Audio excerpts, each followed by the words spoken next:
Shalom, selamat pagi Amanginang dan keluarga. Kita bertemu kembali dalam renungan Carpe Diem hari ini. Harapkanlah kebaikan Tuhan dan Ia akan memberkatimu. Carpe Diem pada tanggal 13 Mei 2022, kita akan bernyanyi dari buku ND nomor 256 ayat 1 dan 2.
Firman Tuhan untuk hari ini tertulis dalam buku Wahyu pasal 11 ayat 15. Lalu malaikat yang ketujuh meniup sangkakalanya, dan terdengarlah suara-suara nyaring di dalam sorga, katanya, pemerintahan atas dunia dipegang oleh Tuhan kita, dan Dia yang diurapinya, dan Ia akan memerintah sebagai Raja sampai selama-lamanya.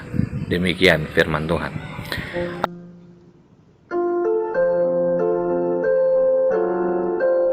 Amanginang yang terkasih dalam Tuhan Yesus Kristus, beberapa hari lalu saya teringat dengan sebuah peristiwa di mana saya hendak menyemprot hama di sekitar gereja. Saya melihat ada barisan semut yang membuat saya merasa jengkel karena mereka hadir hampir di sebuah tempat. Dan akhirnya saya memutuskan untuk tetap membiarkan mereka untuk hidup. Dalam pengamatan saya, ada ratusan semut yang berjalan hilir mudik dengan rute yang tidak berubah. Setiap bertemu teman dari arah berlawanan, mereka berhenti sejenak, dan dalam hitungan seperdetik mereka berhenti. Saya tidak tahu mereka melakukan apa, tetapi seperti sedang berciuman. Saya pun mencoba merefleksikan firman Tuhan hari ini yang berbicara tentang bagaimana Tuhan berbicara dalam wahyunya kepada Yohanes, di mana Tuhan yang berkuasa memerintah atas dunia, dan Ia pula yang diurapinya memerintah sebagai Raja sampai selama-lamanya. Allah dalam penciptaannya sangat sempurna, bukan hanya sejak penciptaan, tapi juga sampai pemeliharaan hari ini. Tuhan memelihara hidup kita. memelihara dan memberi kesempatan bagi kita untuk memberikan yang menjadi haknya Tuhan. Karena Ia memerintah, firman Tuhan katakan malaikat pun memperdengarkan suaranya nyaring di sorga. Bagaimana dengan kita hari ini? Dalam merefleksikan kuasa Tuhan dan pemerintahannya, kita diajak kembali untuk kembali pada sebuah cara yang bersyukur, cara yang dekat dengan memuji Tuhan. Cara yang pertama adalah bersyukur. Bersyukur karena Allah kita adalah Allah yang berkuasa. Kekuasaan Allah tidak semata-mata hanya untuk menyelamatkan kita, tapi menyelamatkan dunia yang diciptakannya. Dalam penciptaan Allah itu dan dalam kemenangan Kristus atas kematian, tentu tidak ada jalan lain dan tidak ada cara lain.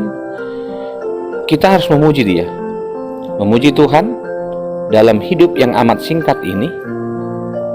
Pujilah Dia dengan kualitas hidup yang mengagungkan Tuhan, yang mau mengembangkan pelayanan, bukan hanya berbicara tentang pelayanan, yang mau berimajinasi tentang bagaimana Tuhan yang dipermuliakan itu, menuntut kita untuk peduli dalam sebuah pergerakan yang esensial, bahwa kita mempunyai sejarah hidup yang benar. Sejarah hidup gereja juga tentu ada. Apakah sejarah hidup gereja adalah suatu hal yang mendatangkan polemik? Saya pikir tidak. Karena pemerintahan Allah juga dipenuhi dengan polemik, di mana manusia berdosa, dan hari ini kita tetap memohon pengasihan Tuhan.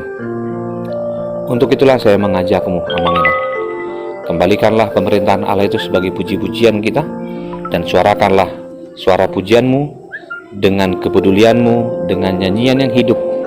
Secara prinsip kita katakan, dasar pujian kita adalah karena Allah peduli, Allah memelihara, Allah yang memperhatikan hidup kita, dan itulah pemerintahan Allah yang memberikan kita damai sejahtera dan hidup yang berpengharapan.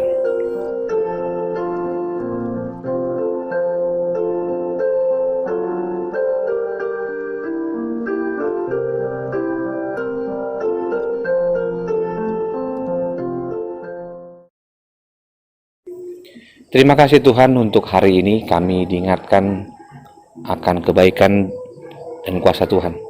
Biarlah pemerintahan Allah juga hadir di tengah-tengah kami, di mana kami mau merendahkan hati dan mengakui diri kami dan sekitar kami secara khusus dalam kerangka pemeliharaan Tuhan adalah suatu hal yang baru. Kasih anugerah dari Kristus Yesus, kasih dari Allah Bapa, dan persekutuan dengan Roh Kudus memberkatimu dan menyertaimu senantiasa. Amin.